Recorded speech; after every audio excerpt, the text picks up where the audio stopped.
honorable ministers, permanent secretaries, so the Secretary General and Head of the Civil Service, the Chief of Staff, Service Chiefs, heads of agencies and departments, distinguished ladies and gentlemen, and Mr. Moderator. When the President was elected in December, he had a resounding mandate. It was given to him by the Gambian people.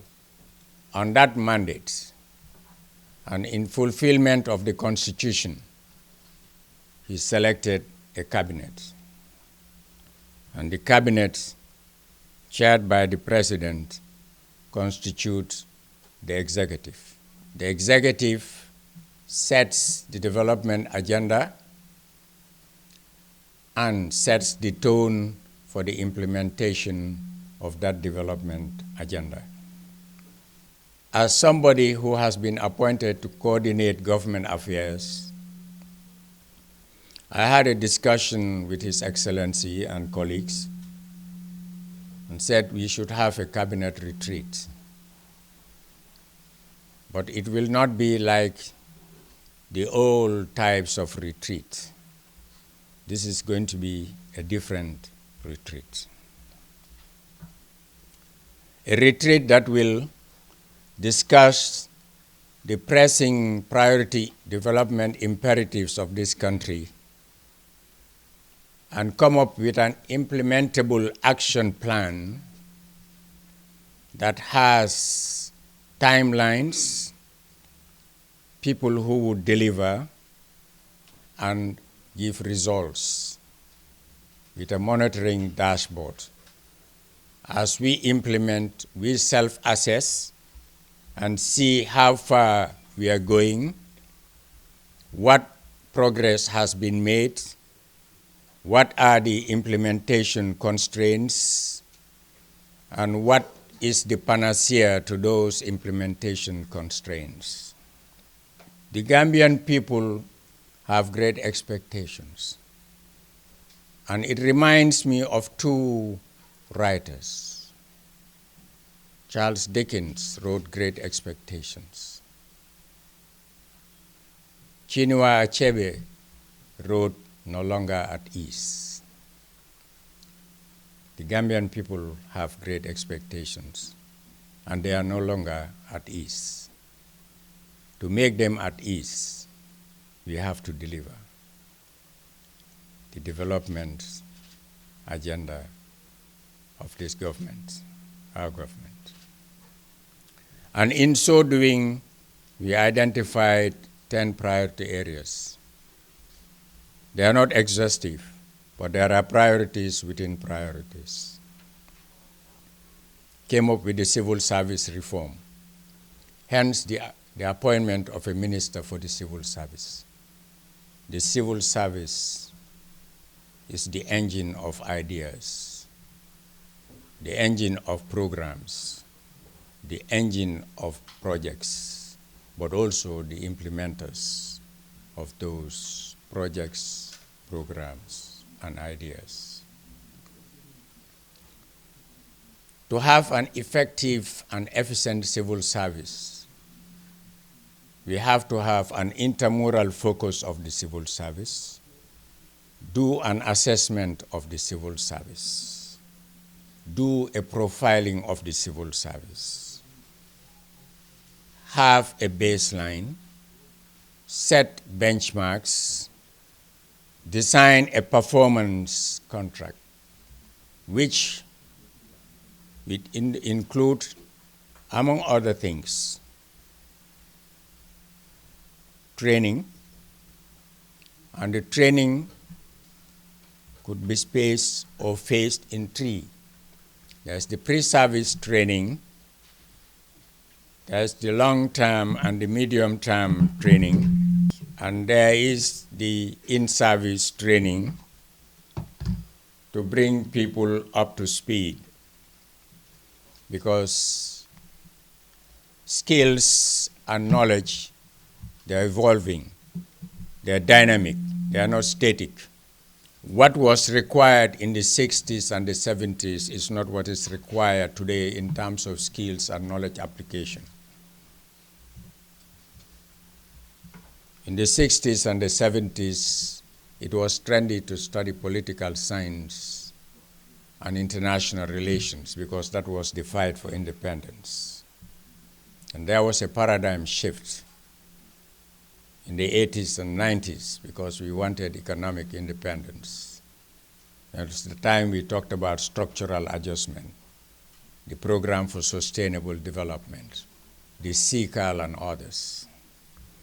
Today, in the 20s, we are talking about the digital knowledge, e-health, e-education, e-agriculture, e-everything. So there's a knowledge shift, there's a skill shift. So we have to look at that. How do we retool, recalibrate, and re-engineer the civil service to be more responsive and receptive that ministers to the realization and actualization of the goals of the NDP and our development imperatives? The Minister for the Civil Service has a big task, but we will be working together with the Secretary General, with the Personal Management Office, and the PSC to make these things happen. It cannot be business as usual in the civil service. We go to security.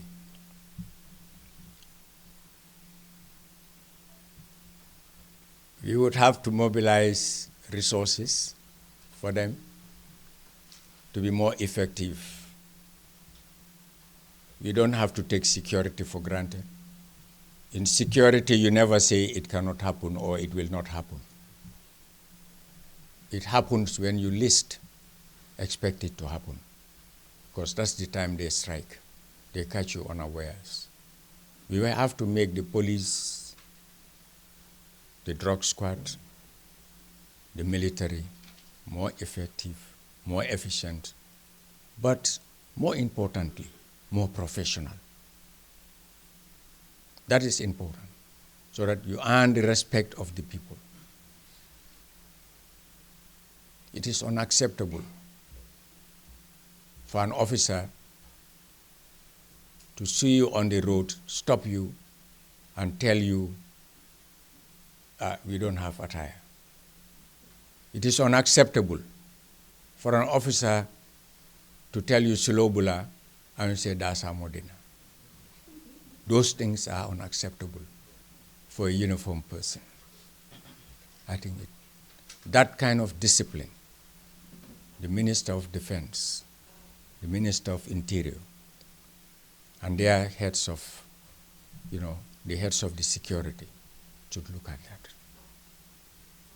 The SIS also should be more proactive. Preventive security is more important than offensive security. If you have solid intelligence, then you can preempt whatever the plan was. An effective, invisible SIS will be more effective. But not people who tell you, don't you know that I'm SIS or I'm NIA? You've blown your cover. What can you gather? Those are some of the things that we will have to include in the curriculum of reorientation and the retraining and the retooling, and the in-servicing of these security apparatus. We thank them for the job that they have done. There is more to do, and we are grateful. We appreciate that. All we are saying is just be more professional, and we will help you to extend your professionalism and your professionality so that you can be more effective in protecting the lives, property, and the sovereign integrity of this country. we go to the cost of living. The honorable ministers of finance, trade, the central bank, the Chamber of Commerce, the business community, the Ports Authority have to put on some thinking caps and see how best we can address this issue. It's not easy. We are already in a very difficult situation, and it is impacting on the health and well-being of people. If the cost of living goes through the roof, it could break marriages, it could create animosity in the family, because people will begin having 1 meal a day instead of 3 meals a day. And then people become agitated, emotional, because there's nothing in the pocket. And you ask for something, then they are irritated. It leads to chaos and crisis. So, Mr. Minister, honorable ministers, let's look at this in extenso and apply strategic thinking to break up. And some of them are caused by the cartels. It's artificial. We have to be honest and be frank and be brave enough to take them on. I know that when it is business, it's profit-driven, but it should not be at the expense of the majority of the lives of the Gambian people. Empower some people. Give them all the initiatives. Open up rolling LCs so that essential commodities like rice, sugar, oil, flour, and others can be brought in and dump in the market, depress prices, bring them to the level of affordability so that Gambian people can survive. We've seen it happen, in some countries. It works. You have to just be innovative and strategic about it. We cannot just pay lip service to it and allow it to happen. Think of the messengers, the drivers, the poor farmers, and we are going into the lean season. The rains are coming. They have not harvested anything. Think of single mothers or single parents. Think of the unemployed youths. That should prick the moral conscience of us policymakers and policy drivers to come up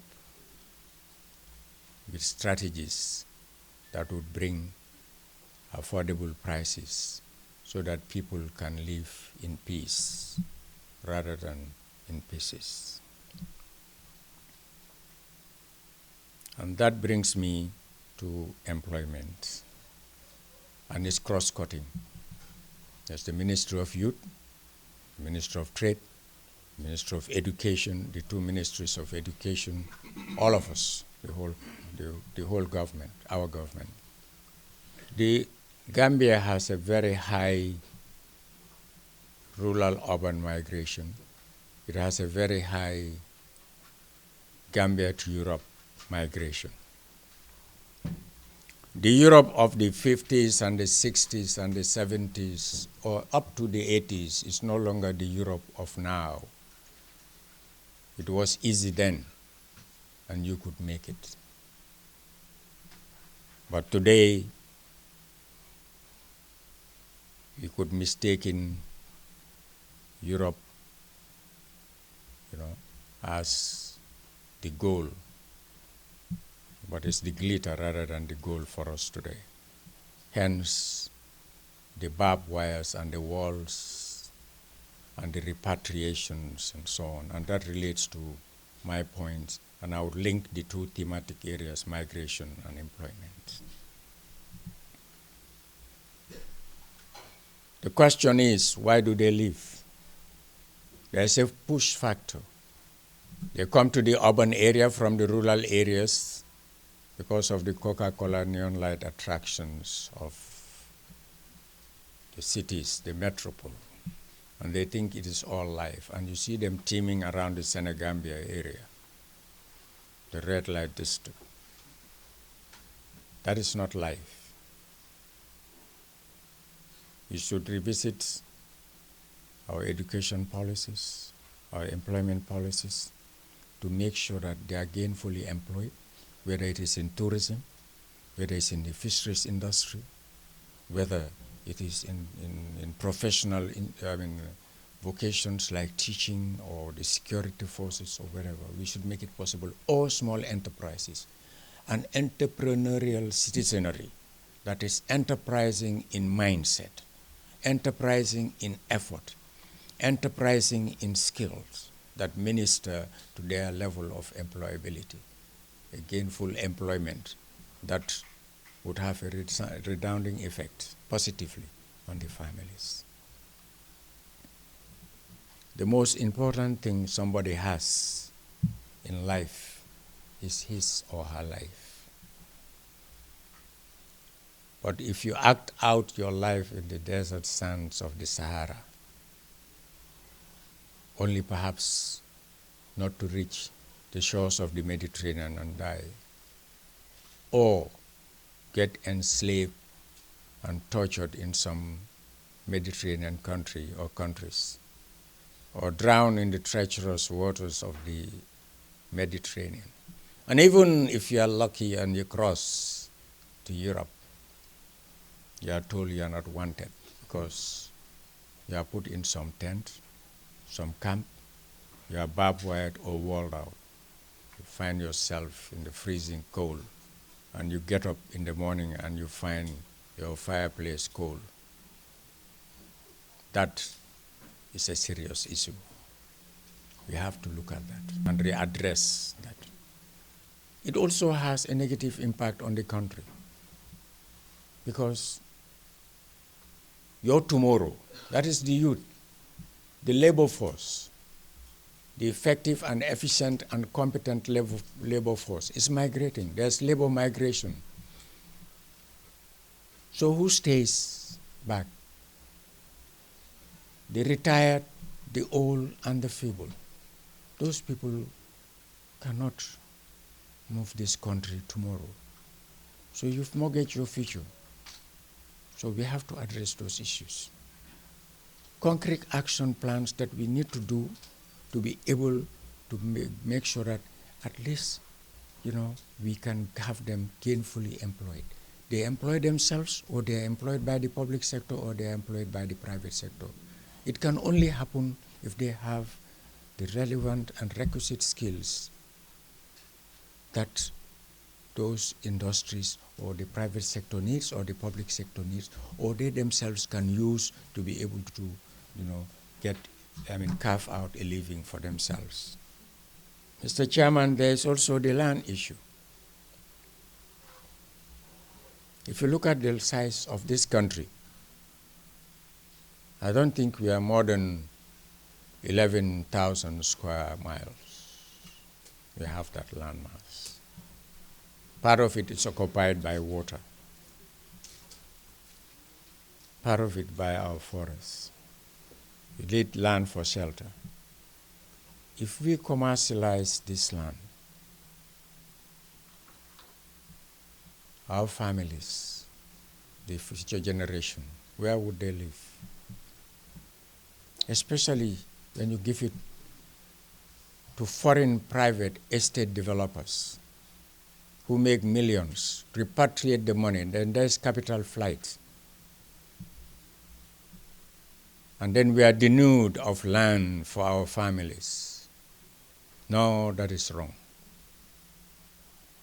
And I would encourage the minister to impose at least an embargo for the next 2 to 3 years on foreign estate land development. Reassess the land policy and see how we can give at least 90 to 95% of the land to Gambians for homes, for shelter. It's a human right, you know.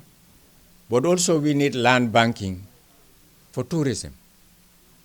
We need land banking for agriculture. We need land banking for fish farming. We need those things. We are not like a big country like some of our neighbors. So this land, which is finite, we must manage judiciously. The other aspect of the land that we need to look at, Honorable Minister, is protect the minority who historically had access to a particular land. It is the duty of government to protect minority rights. We should protect them to avoid some crisis and instability. Some of them are raw facts, and there are no lavender words for the truth. Oscar Wilde says, it is a moral obligation to say the truth, and when you say it, it becomes a pleasure. I derive pleasure in telling people the truth, no matter what. That's why we said, so help me God.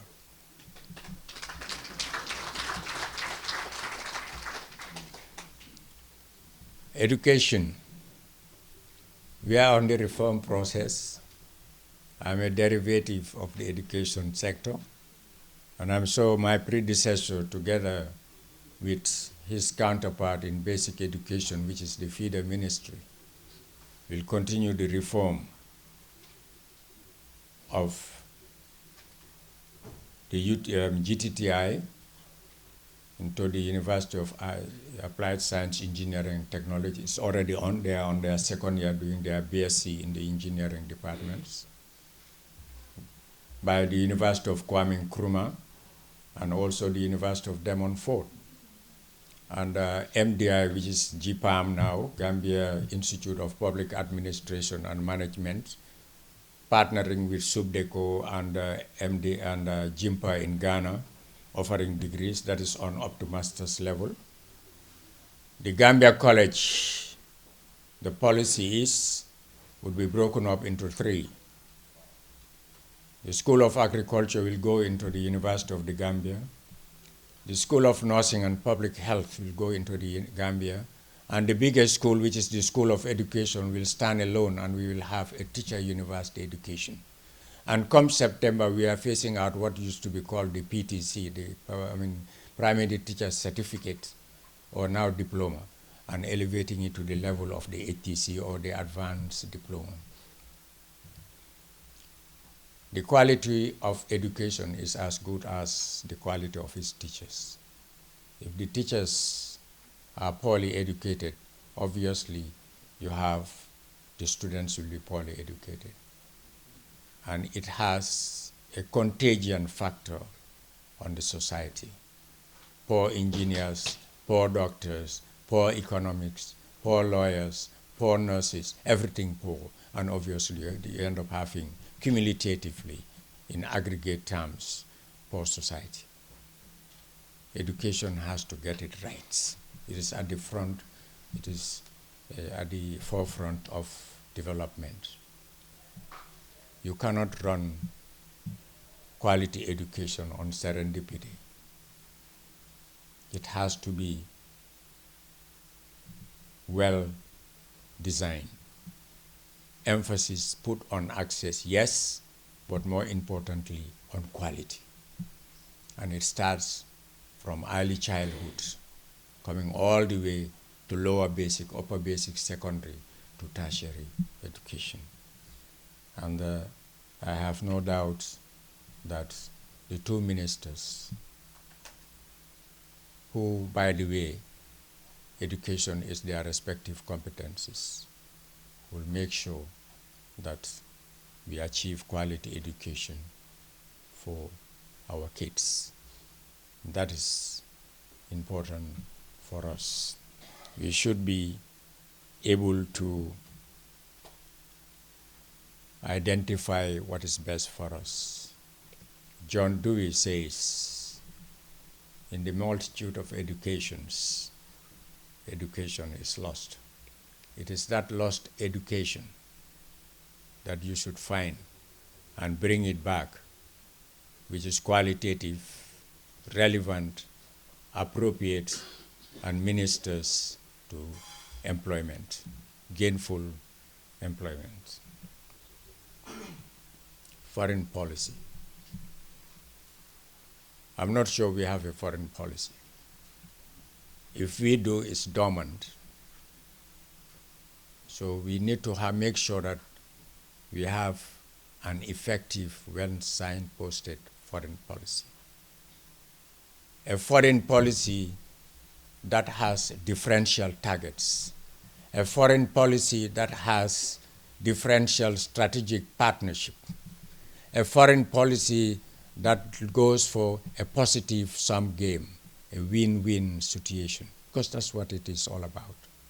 You partner with somebody so that at least it can help in your self-development and self-actualization. What is our foreign policy with Senegal? What is our foreign policy with ECOWAS? What is our foreign policy with China or America or the EU? Those are things that we need to really think of. And it cannot be one. It's not one size fits all, no. Our foreign policy with Senegal cannot be like our foreign policy with China. Foreign policy is not just traveling, attending meetings, and then you come back, you say, oh, it went very well. Hell no. It's much more than that. It is something that brings something into this country. It is this trigger that sets everything else rolling. You are the face of the nation. You are selling this country to other countries. Let's partner. Help us in agriculture. It's a win-win situation. Help us in education, in health. Bring investment into this country. Meaningful investment. Not an investment that would exploit or destroy this country. We want to see a sound, effective foreign policy that has strategic targets and to the benefit of the Gambia and the Gambian people.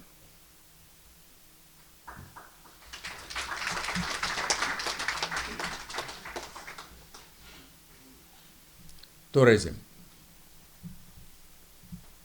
The minister heading the tourism industry is a doyen in that area.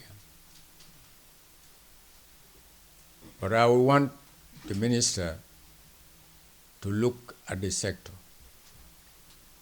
Is it the right way to go, all-inclusive?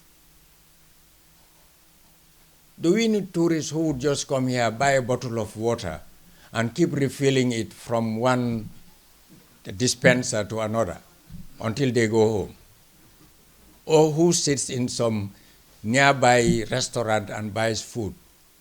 High-spending tourists is what we are interested in. Look at also the sun and the sand and the sea is becoming a monotony. When it is summertime in Europe, you spend the sun and the sand in the sea in Spain or Portugal or somewhere in the Mediterranean. Let's go for ecotourism, perhaps. Let's go for river tourism. Let's look at something that is strategic. And the products that you find in the tourist market, if you come once, you buy once, twice, the third time you don't know how to buy anything because it's the same old thing. I think the Hospitality Institute, you broaden the curriculum, Mr. Minister. Let's look at Senegal, look at Indonesia. How do we diversify the tourist products in terms of what they would be buying? Perhaps using local material or be creative about it. Since the days of Vingresso, it's the same thing. It becomes monotonous. It has to be attractive. It has to, we should not be trapped in reactive logic. It should be proactive logic to get it right. This is aggregately, cumulatively, that develops our country. We get education right, tourism right, land right, migration right, employment right, security right, cost of living right, civil service reform right, then we get it right for our development.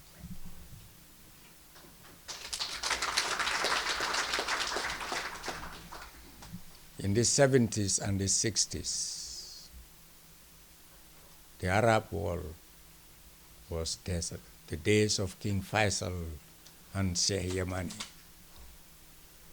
And the main means of especially internal travel was the camel.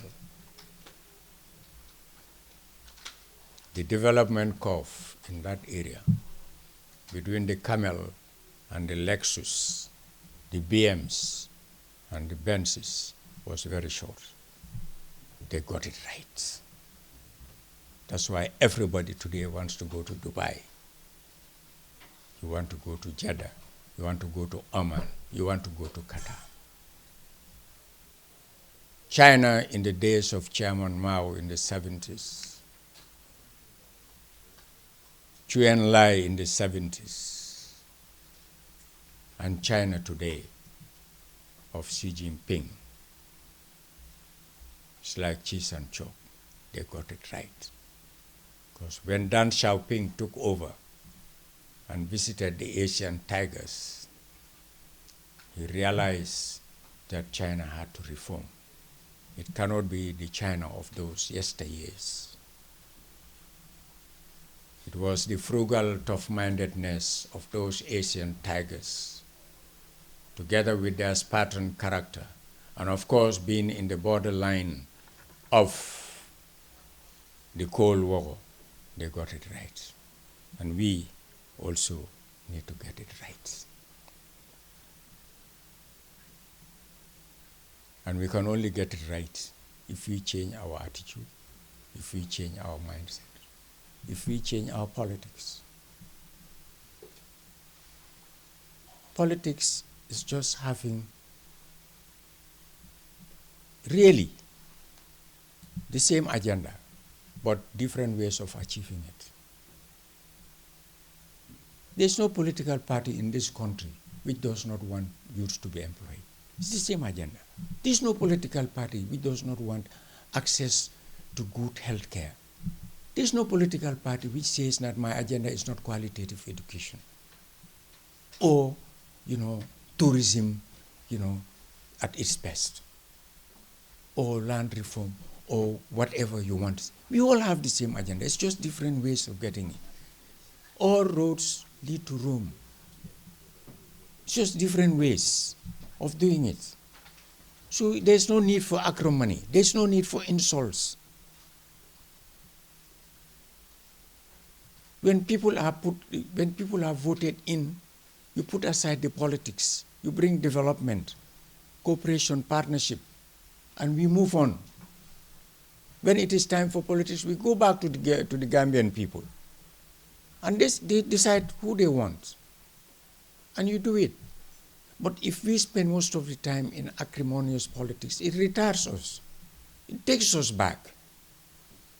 And this is a very small country. We are all related by marriage, by religion, by education, by ethnicity, by regions. My mom is Fula. My dad is Serer. My wife is Mandinka. So, where do I belong?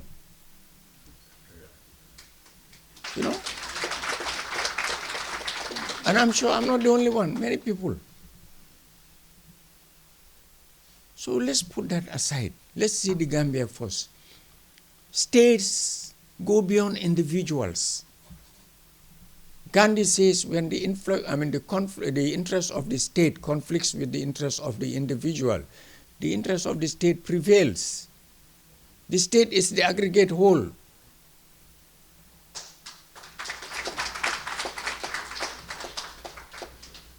So I think that is important for us. We protect the state just as we protect our environment. That is important for us. The environment here is, I'm using it as a portmanteau term, not as a sectorial term, Honorable Minister. As a portmanteau term, the environment it deals with the land, it deals with the waters, it deals with the forests, it deals with the people. That is important. But there's a peculiar thing, particular issue that I want to address when it comes to the Minister of the Environment. And it is this business of deforestation and also these logs, this timber issue. And this is where the security comes in. It showed us the intelligent mind to see, to understand how trucks of timber can leave LRR, pass all those security checkpoints, over 15, 20 of them, and reach the ports. And you have security at the ports. You have inspection at the ports. I don't know, you have Adequida plus, I don't know, whatever, at the ports. And they are shipped out. Something is fundamentally wrong with that.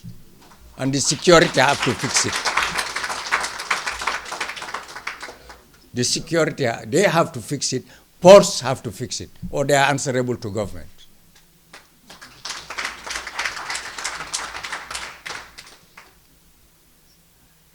We have to take our responsibility. It is not a light responsibility. This government wants to get it right for the next 5 years. You cannot make omelette without breaking eggs. I will talk the truth. You want, let the president get me out. But I'll say it. And I say it as it is, and I've been saying as it is in the cabinet. That's the only way we can get it right. My dad used to tell me, fu dega amul rek dego du am.